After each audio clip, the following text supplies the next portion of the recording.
Good morning, everyone. Let's begin with the new chapter, chapter 12, Biotechnology and its application. We will cover biotechnological application in agriculture, biotechnological application in medicine, transgenic animals, and ethical issues in this chapter. Let us start with the first application in agriculture.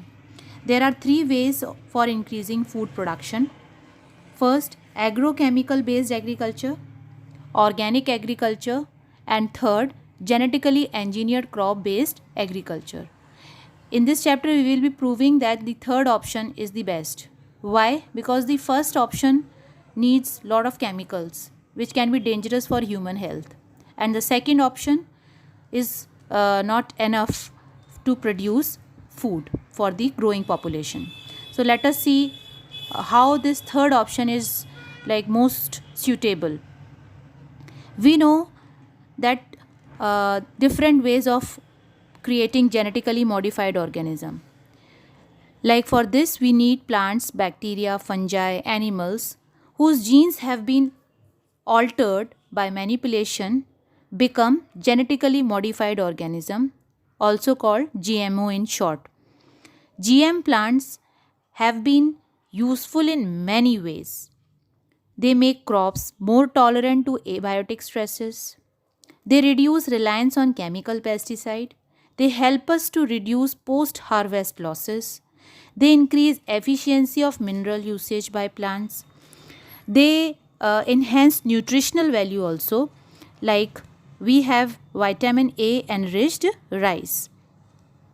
So by using genetically engineered crop, we can be benefited in many ways. Scientists have already been successful in creating genetically modified crops, and in this chapter we will be discussing about two techniques of creating genetically modified crop. The first one, which is already successful, that is BT cotton, and the second technique is RNA interference. First, let us start with BT cotton.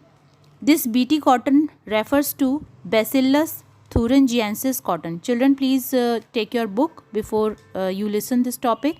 You can take your NCERT. You have already got this book because we started our session earlier only. So, Bacillus thuringiensis cotton.